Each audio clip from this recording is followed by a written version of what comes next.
What's going on, guys? Zuko back with another Dragonflight video. How's everybody doing? Hope you're having a wonderful day. The gnomes are here. We're good to go. We're going to talk about the ALGETH'AR Academy today. This is the last dungeon that I haven't done yet. I've done them all, except for this one. This was like mega bugged. We couldn't even get into this dungeon. I would get in and I'd get kicked out. I think a couple of you guys saw it on stream a week ago. So they finally fixed it and we're able to get in, and it's a pretty cool dungeon. I'm not going to lie, I really enjoyed this one. It was quite neat. So I'm going to run through the whole dungeon. This is where we used to get kicked off, right here, by the way. It would be like, this area is too dangerous for you to be in, and then you just get like booted to Stormwind. It was really annoying. But this is a really, really cool dungeon. Once again, of course, the art team has nailed it. It has this like natural sort of ALGET'AR feeling, you know, like the temple, whatever that raid was back in the day, the big air temple up in the sky. It kind of has a similar vibe to that. Later you're going to see at the beginning here, though. You want to get your buff, guys. There's a buff you can get. There's a bunch of different representatives of the different drakes. So there's the bronze drake and the green and the red. You can talk, like there's a blue one right there, the azure drake. I could have talked to him. I don't even remember what all the buffs are, but if you talk to the bronze drake, it gives you 5% haste, which is probably going to be pretty good for most classes in the game.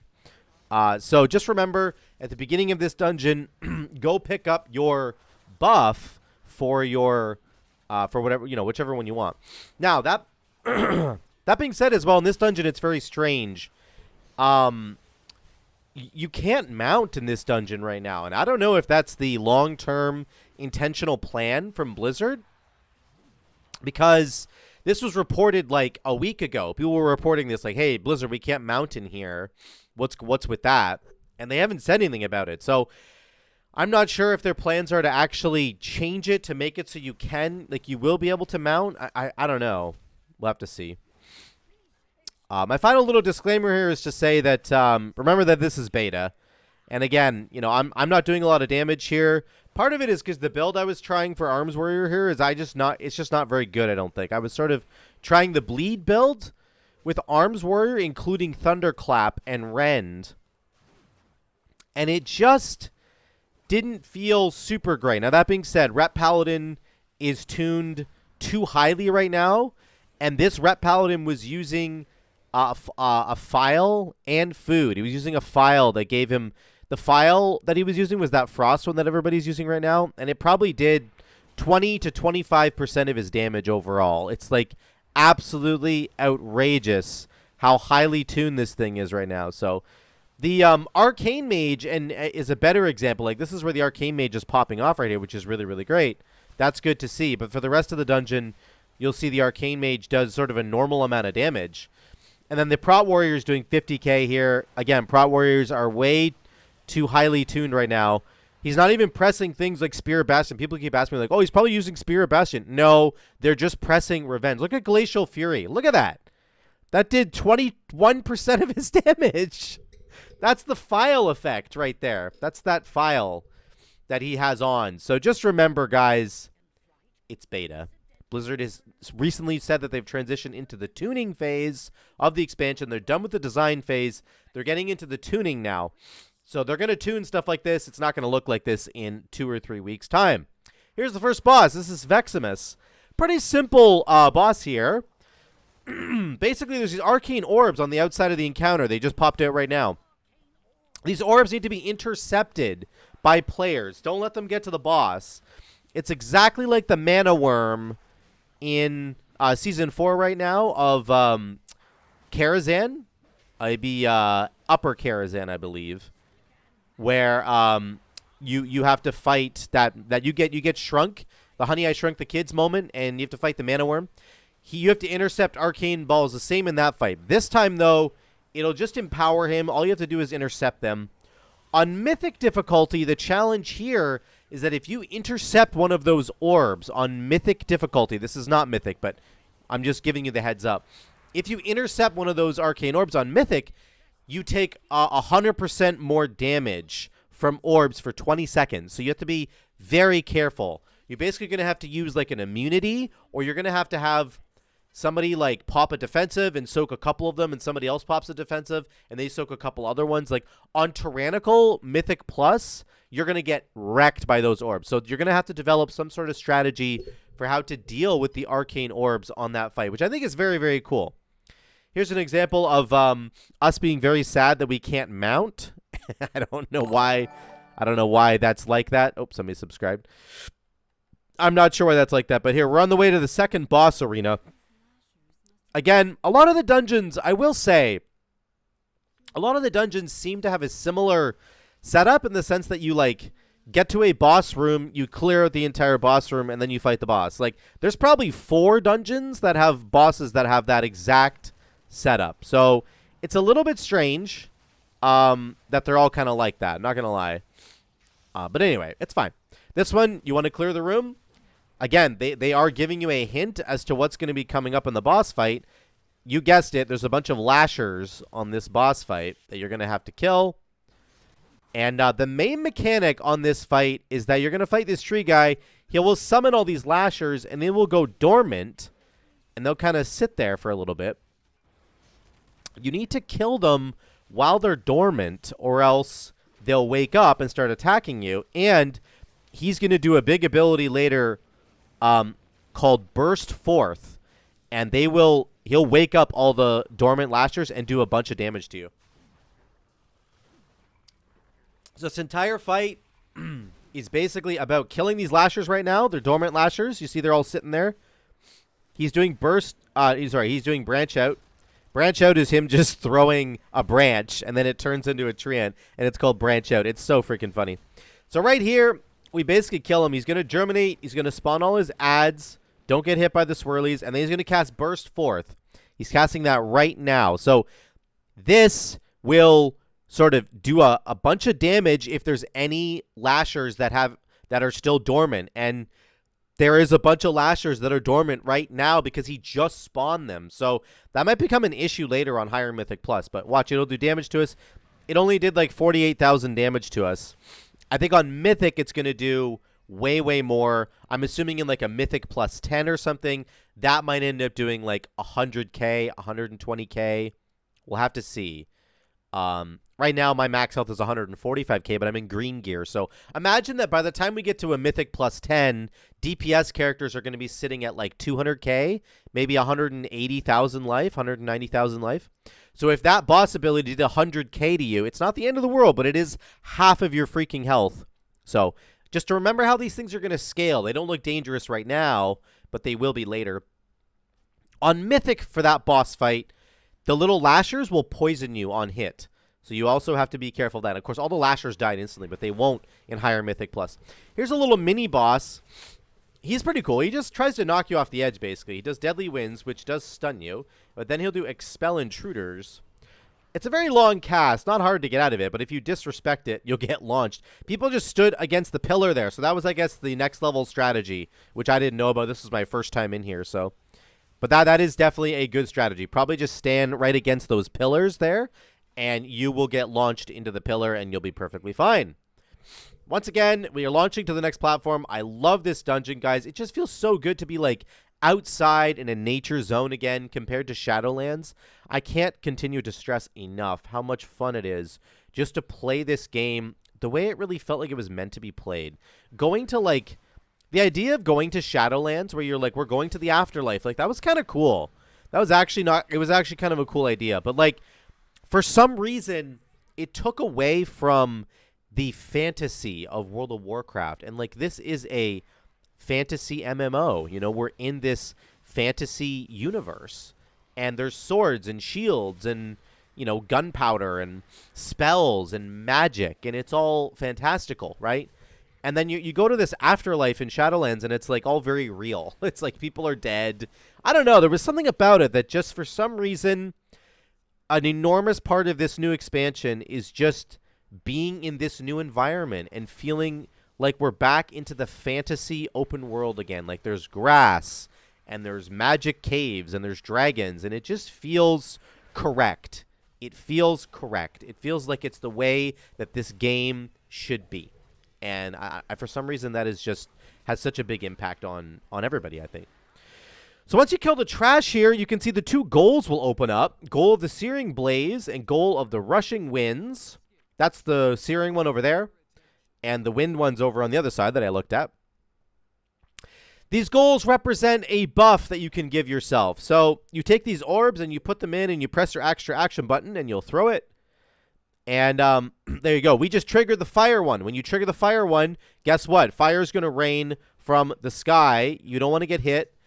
It will stun the boss if he gets hit by the fire.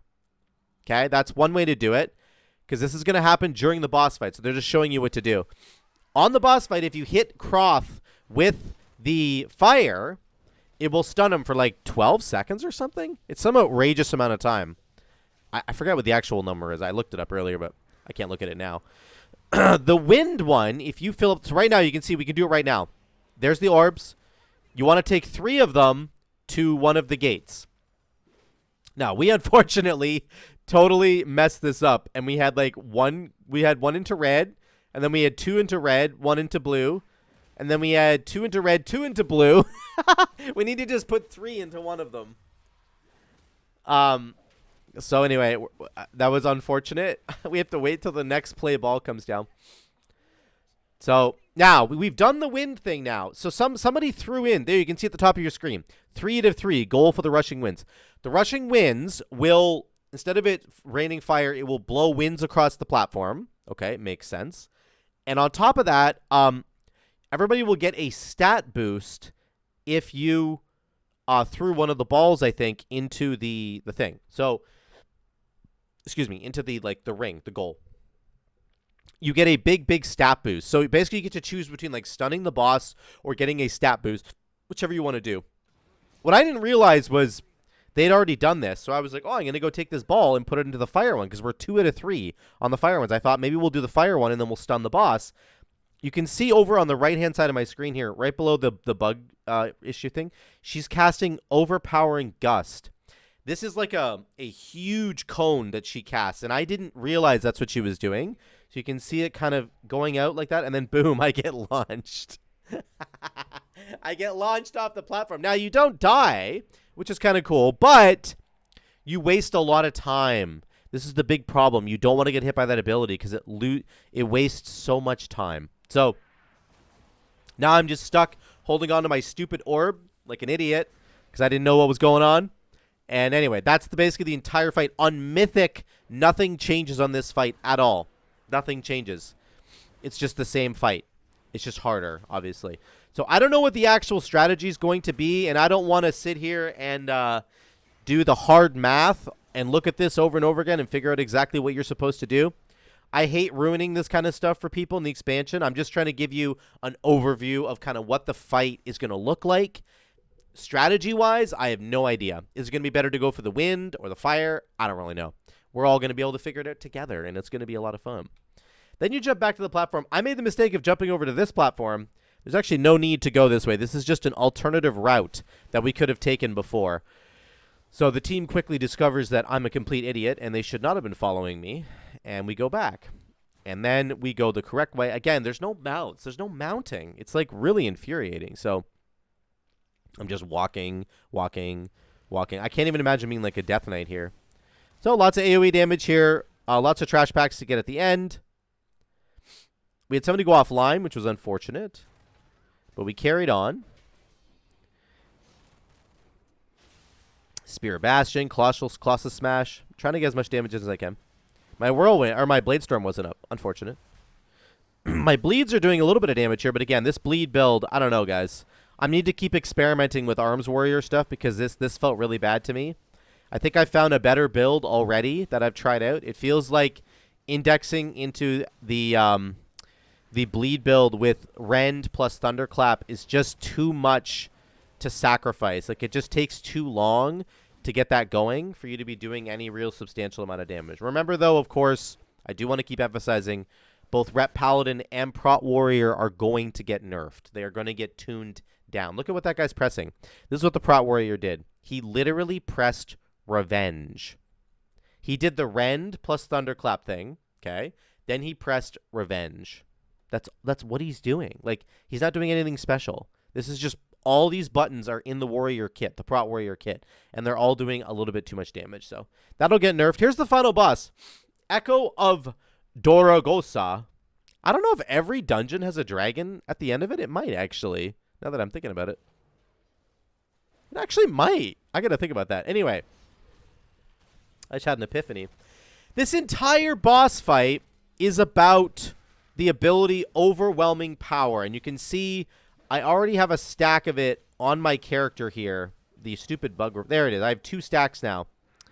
Every single thing this boss does will add a stack of Overwhelming Power to your character. Once you get to 3 stacks, you will create a puddle on the ground. Okay, so here comes my 3rd stack. I get Energy Bomb. Once this Energy Bomb goes off, I will get 3 stacks of Overwhelming Power, and it'll put a puddle on the ground. So here it comes. And boom, there's that puddle that I'm talking about. That's from Overwhelming Power. That's the main mechanic of the fight. Now watch what it does. This puddle will erupt and send little magic missiles all over the ground. See those purple magic missiles going out? So that's from me. That's my fault that I put that so close. Now there's 2 more. There's 2 more here. They're both going to erupt as well. Here it comes. Boom, look at those magic missiles everywhere. So this is going to be something you're going to have to manage while doing this fight on Mythic Plus. You're going to have to figure out, like, okay, how do I manage, like, where are we placing these bombs? We don't want these to detonate really close to our party. We don't want to kill everybody like that, okay? So that's kind of that entire fight there. Yeah, and nothing extra on Mythic. So that's the dungeon, guys. That is the ALGETH'AR ALGETH'AR Academy. There we go. And it's actually fun. I really like this one. I love how how we're outside once again. Really enjoyed running this. Didn't do a ton of damage, of course, but again, things are bugged. This is just the way it goes. This is the beta, guys. Once again, just remember all that. But the dungeon is fun. The dungeon was fun. I do like that you can go different routes. Again, Blizzard's giving you a little bit more player autonomy. You could take a different route depending on what trash packs are there and what you think is going to be better for your team. You get to pick a different buff at the beginning of the dungeon. Pick whichever buff suits your character the best. That's very, very cool. On the Big Bird boss fight, Crawth, you get to pick which gold you want to score in, because you got to figure out how you want to handle that fight. So do we want to stun the boss? Do we want to give ourselves a big buff? Can we do both? You might even be able to do both. I don't know yet. I haven't tested it, and I'm not going to go test it that extensively because I want us to be able to discover it on our own. So lots of fun in this dungeon. I really enjoyed it, and I can't wait for you guys to check it out as well. Let me know what you think about the ALGETH'AR Academy, and let me know what you think about all the bosses that were in there. Leave us some comments down below. We can chat about it.